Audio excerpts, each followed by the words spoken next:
It's a challenge to all of us, no matter where you're based out of. I mean, the tariff wave kicked off by Mr. Trump just a couple of days ago. It's going to be impacting and influencing all companies all around the world.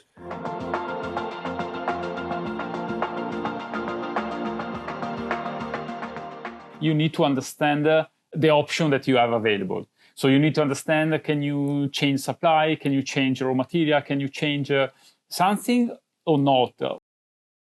We are doing several scenarios and see what is the affectation or the problems that we have in the increases of these tariffs. And also we are looking for another kind of suppliers in different countries that don't have a lot of tariffs. First of all, we are reviewing our supply chain and seeing how we could replace potentially our key international suppliers with US suppliers. Of course, that comes at highest cost. Most importantly, we are doing a lot of what-if scenario analysis, looking in at opportunities to reduce our cost. What if scenario on our cost basis with potential different tariffs, and also looking in at opportunities whether we could potentially take very big reductions in other areas to optimize tariffs, and how much of all these tariffs increase we could pass to our consumers.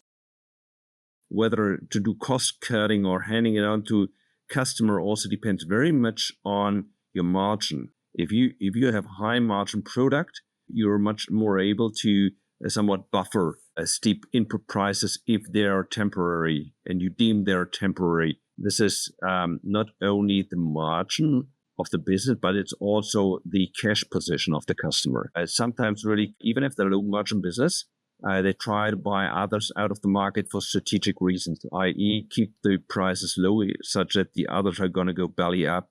Their competition is going to leave the market.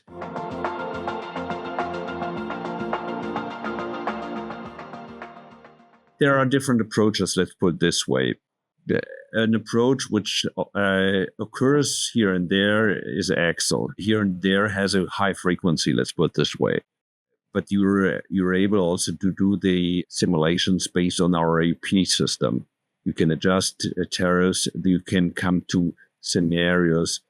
What we are doing since a couple of years is we have a value driver tree model in our financial simulation tools. What's the value driver tree? In essence, is you have a number of drivers influencing your revenue and expenses, and you can adjust them, and then based on real data, the system is simulating what does it mean for revenues and expenses as well as the operating income.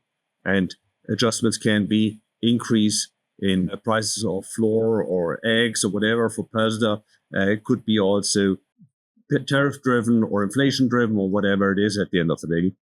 It could be decreases in prices, etc., or changes in sourcing methods. So all in, you can do real-time simulation on if you adjust certain input factors, what does it mean for your respective revenues and expenses, and thereby the operating income and cash flow, etc.